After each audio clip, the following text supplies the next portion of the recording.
When people ask me what I do for a living, I say that I'm a translator. My talisman is this bridge.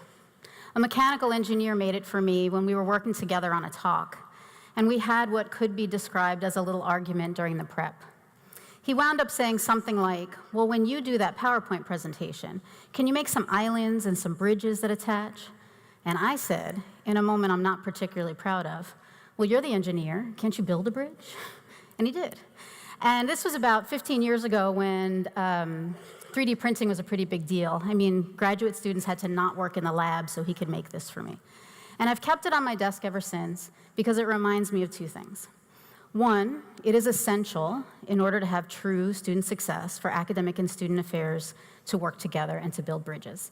Second, people will contribute what they can, when they can, and how they can. So for me, it's all about humanizing the other so that we can cross these bridges and build these kind of relationships. And it's all about relationships. My own research is on collaborative tensions in academic and student affairs partnerships. And I know that some of these barriers are structural, and they need to be handled by senior administrators. But many, many more of them are relational. And that requires a fair bit of self-reflection, courage, and honesty for us all to accomplish. So, in the spirit of honesty, as a student affairs professional, I will admit that sometimes we have a bit of a poor me attitude when it comes to working with faculty. Why won't they work with me? Why don't they understand what we do? Why don't they stop saying dorm instead of residence hall? I know. So sure, sometimes faculty don't use the language I prefer. But how often do we really try to understand their language?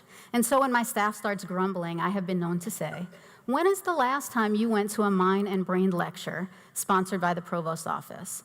A poetry reading by faculty? When is the last time you truly invited a faculty member to collaborate and not only invite them to exactly the thing you want them to do during orientation? We can all appreciate that language matters, but in my 20-plus year experience in my career working in both academic and student affairs, it's about so much more than language.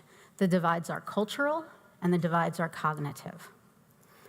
So this started to make sense for me when I had my first big person job as a director at the age of 28 or so, and I was sent to a conference and asked to come back and report to the provost and some high-powered faculty directors on what I'd learned. And it was awful. I was totally beat up. Everything I reported came with a demand for data and what I was thinking behind everything and nitty-gritty explanations, and I made it through barely. And I went to the bathroom, and another moment I am not entirely proud of, I had a good cry. And I thought, I am terrible at my job. This is awful. I'm going to get fired. Pulled myself together. A couple of days later, I'm walking down the hallway, and I see one of the faculty members from that meeting, and he says, hey, good meeting. And I grabbed his arm, and I said, what do you mean? That was terrible. And he looked at me sort of confused, and he said, I don't know what you're talking about. That's how we learn. And he said to me that he grew up in a discipline as a neuroscientist to be an intellectual gladiator. And that the last person standing won. So he said, we asked questions, you answered, you were standing. And I thought, oh, right, intellectual gladiators. It sounds so much more badass than being bad at your job. So it was a total light bulb moment for me, because in student affairs, I tend to start conversations, as do my colleagues, with, hey, I have this idea, or what do you think about? We present ideas to a group to formulate in community. And I realized that that was alien in some academic disciplines, that the cultural difference was really significant and we shared information differently. So the question wasn't a challenge. The questions meant they were paying attention and they were curious. It would be the silence that would be deadly. I learned, too, that it's essential to ask questions and engage in that tension with faculty. In this case, I shared my embarrassment. I asked a few questions. I could have just said hello, walked past them, and remained sort of defeated, and then I never would have been able to learn about intellectual gladiators, so it was benefit for us all. I have to tell you that I'm never really offended anymore with challenging questions at faculty meetings. I mean, I don't like them, but I was really grateful that I learned early in my career this lesson. I mean, I wasn't glad then because it was really terrible, but I really am glad now. And as a bit of an aside, if I'm truly being honest, I can share that that story at its core is about my fear of working with faculty, which really was my fear of inadequacy. And it was hard-earned, this idea that faculty are not really very different than I am, and I have something to contribute. So part of my journey that was really important was when I had the opportunity, or the requirement to, chat at a cocktail party reception with a famous physicist. And I thought, what am I going to talk to the scholar about? I was afraid I was going to blurt out that I failed physics in 1991. This was going to be terrible. It was not going to go the way I hoped. And then, in the middle of a predictably very awkward conversation... Get your sexy on. I'm bringing sexy back. Yeah! The motherfucker don't know how to act. I know.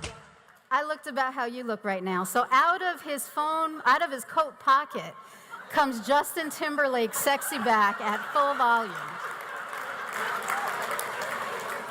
And he turned bright red, and he looks at me and he goes, I am gonna kill him. And I said, what happened? And he said, my son messed with my phone again. So it turns out that this very famous, very distinguished scholar that I was literally stuttering to meet had a college-age son who messed with him. And I happen to know a little something about mischievous college-age students. And so we had a great conversation. From time to time, I think about this famous guy, and I thought, that's a dude who has a son who plays tricks on him. And it made me sort of unafraid to interact with faculty as real people, to consider who they are as human beings when they go home. And in that moment, I had something to teach him.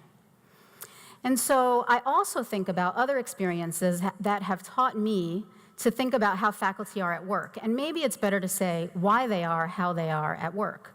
So I was working on some retention initiative or other, and I said to the Associate Dean of Curriculum in one of the colleges, well, can't you just make faculty fill out that form? I know. And I said, aren't you in charge? I know. So he said to me, I haven't had a boss since I was 17, and I loaded crates on a dock. And I said, you haven't had a boss since you were 17? I said, you are a grown person. You have been collecting paychecks for decades, and you're saying you have never had a boss. And he sort of shrugged, and he said, well, maybe when I was a grad assistant, sort of. And I just had this sort of enlightening moment. And I say this with all due respect. Academic freedom is his boss, right? He didn't have a boss like I had a boss. And the values of independent thought and academic freedom were so significant that they frame the way faculty think about work. And I realized that if I were going to have good, pure, honest relationships with faculty, I couldn't rely on my usual bag of administrative tricks. And so it was really important for me to know. So a few months ago, colleagues and I were meeting with some campus partners, including faculty and student affairs staff. And we were talking about some retention and student success issues, and we presented some data and some materials and a few problems, and we asked them to start thinking about what we would do. And so the faculty immediately, independently pulled out laptops or notepads, and they started writing and reading and not really talking to each other. And my staff, the student affairs staff, started dragging tables together and writing on whiteboards, and they're laughing and they're debating before they even sat down. And so if someone walked by, they might have incorrectly thought that one of these groups wasn't working. And so would it be the people who are quietly just writing, or would it be the people who are joking and laughing? And it's both. They were both working. And all of these moments remind us that we work differently across our own cultures and our own jobs and our own disciplines. And not one thing is better than the other thing. One thing I'm proud of is that I have found a way to talk about these differences and to think about them in a positive frame. One thing that we can do better is the way we try to understand each other. And so my challenge to you all today, as I hold my bridge, is to get to know the other. To get to know our colleagues as real people, to respect their methods, and to not let our students miss out on what can be the really terrific benefits of us truly working together. There is no need to be lost in translation. Thank you.